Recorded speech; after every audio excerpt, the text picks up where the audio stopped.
Matt. I'm Anne. And this is 8-Bit Family. And we are back doing another movie review today. And it kind of feels like an eternity since we put a movie review up on the channel. It has been an eternity since we put a movie... Yeah, we're really out of practice, as you can see. Yeah, I mean, we've seen loads of movies since the start of the new year. Because I think the last movie we actually reviewed on the channel was Frozen 2 back in December. And like I said, we have seen quite a fair few movies since then. But they've all been terrible. Poop. I mean, the last movie we went to see in the cinemas before coronavirus hit was Fantasy Island. And we went into that being like, right, we're going to review this movie whether it's good or whether it's bad. And we kind of got out the cinema. People actually walked out. And we actually got out of the cinema and we were like, that doesn't even deserve a review. It was that terrible. Do not waste your time or money. Yeah. But anyway, we're here to talk about a movie that we watched 2 nights ago.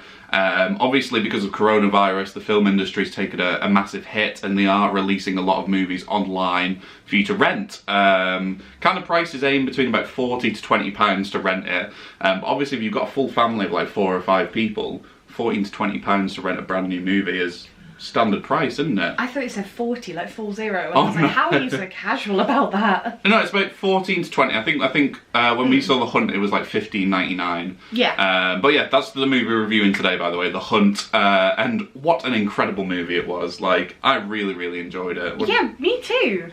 I mean, it was nothing like what the trailer put it out to be. So for those of you who've seen the trailer, like, how would you sum the trailer up? Like, when I showed you the trailer before we watched it, like, how would you have summed that movie up from looking at it? The rich, influential, powerful families in America pick up a load of commoners, I'll say, plop them in a field with some weapons, and battle royale ensues. Yeah, it's kind of like a horror version of the Hunger Games.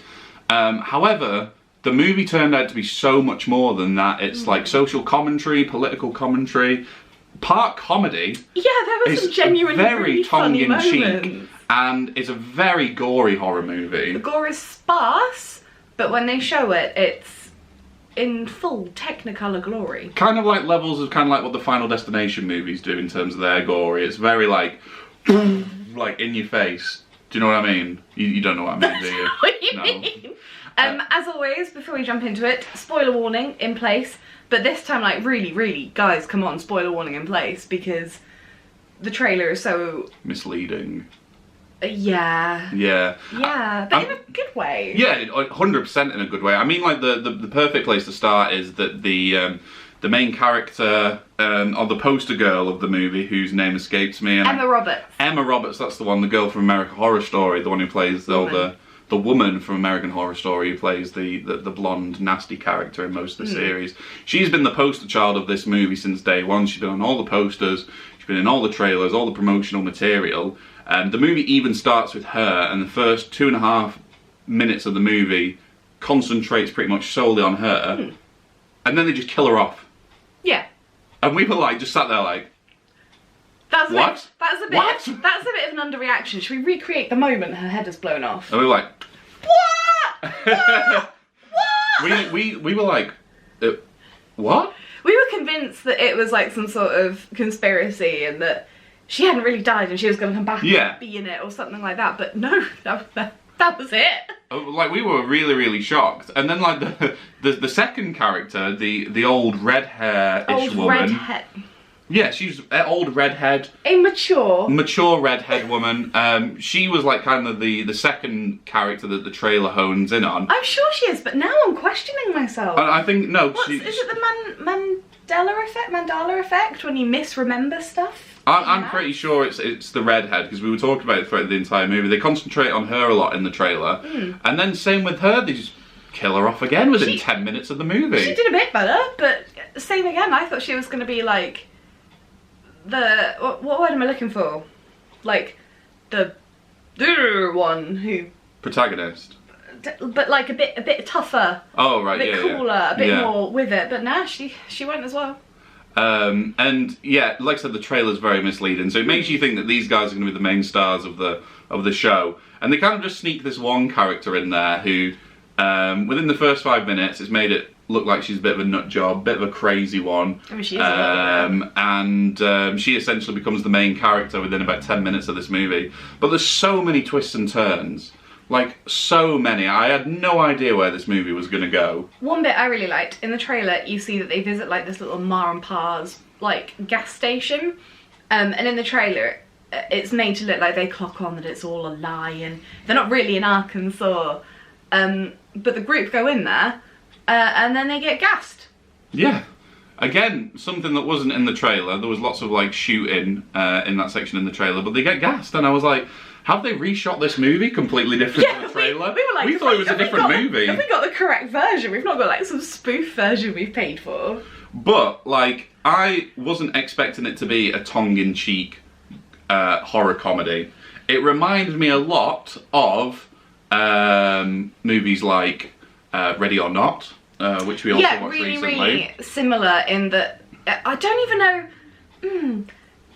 With The Hunt, I don't even know if I class it as a horror comedy, but there were some really funny moments in it. Like Ready or Not, You're Next is another one that's kind of similar to. I'm listening. I've got something stuck in my head. But I think like one of the best bits in the movie, or two of the best bits that I'm going to mention in the movie, the bit right at the start where like one of the guys is like running, and there's someone with a bow and arrow in the bushes stalking him, shooting him. He takes like one arrow to the chest, keeps going and keeps going. Takes a second arrow to the chest, keeps going, keeps going. Then the third arrow hits him in the head and downs him, and he's still alive. And then you just see this grenade roll onto the screen. I was like, oh my god, this is going to be gory. And then you just hear... And like he like like he's all like braced, he's like braced for it to blow up. And then you just hear kind of like off camera in the bushes like, Jeff, did you remember to take out the pin this time? And he's like, oh no. And then the guy's like, phew. And then a second grenade just rolls onto screen and oh my god, it's so funny. So funny. And the other bit, when like towards the end of the movie where they're in the bunker and then the main lady's like, oh, do you think she... excuse me, ma'am, do you think you did... Go on. Okay, so she's... There's been a big old battle with the baddies, and one of them is a woman, and from previous dialogue we know that she's very, very feminist, very equality, probably borderline feminazi. Yeah. And she's lying there all injured and mangled, but still alive. Our protagonist comes over and she's like, ma'am, do you think that you deserve special treatment on account of being a woman? Because one of the guys is trying to like say, no, don't kill her, she's a woman, what are you doing? So anyway, our protagonist comes over and she's like, ma'am. And she's lying there like, no, and she just gets shot. I laughed so much. Like, so much. That was really funny though, and it does touch upon like a really interesting dilemma of the ages of how to treat men versus how to treat women. But I think like the thing going into watching this movie is like, if I was you, I wouldn't watch the trailer. See, I disagree. I would, and then be pleasantly surprised. Okay.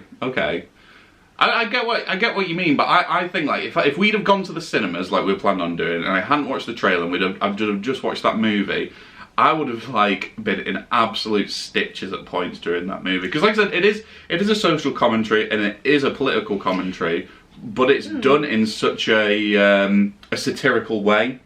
Do you know what I mean? Okay. Like making all the rich people PC, which is really, really weird. Incredibly PC. Yeah, and I mean because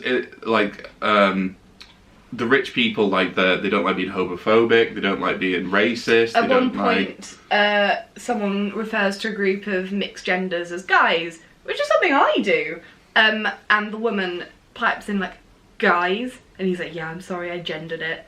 And that honestly made me think like, oh man, do I need to reassess how I'm using my own language? Like it raises, what does it touch on? We touch on issues of gender, race, climate change, hunting, race, sexuality, immigration, like big business. Yeah, there's a lot packed into this. And I think like by making the evil people, we'll call them the evil people, the bad guys, by making the bad guys so PC, it kind of, especially because they're rich, upper class, elitist. We're not like gonna give away too much, but they are very like much the creme de la creme in society. That's kind of what's perceived and given away. If there was a Tarsus club, they'd be the guys in the Tarsus club. Yeah. I said, guys, look.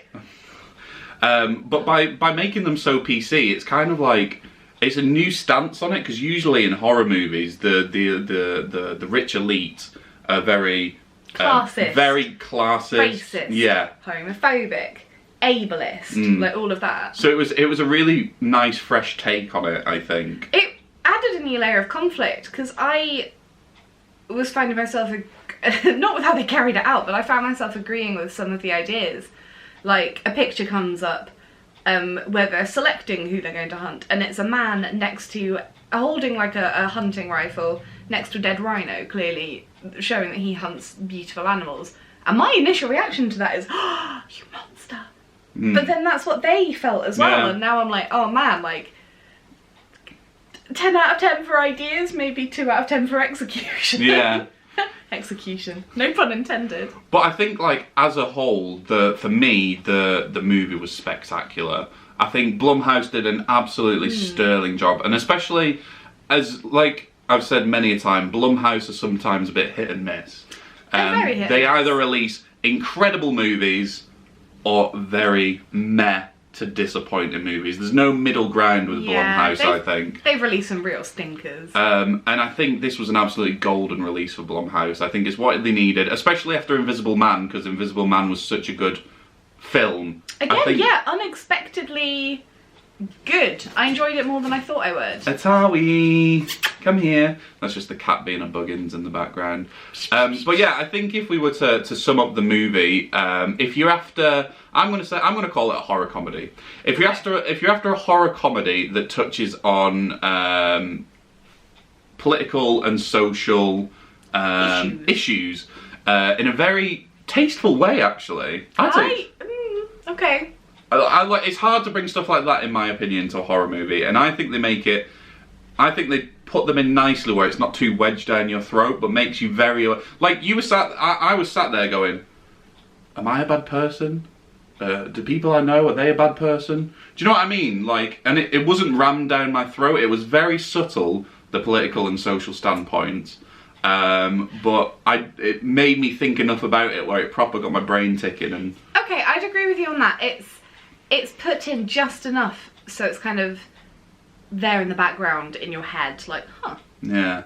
But seriously, if you want to see some of the goriest deaths, in my opinion, in horror movies in the past 5 years, I'm going to throw it out there, this movie has plenty.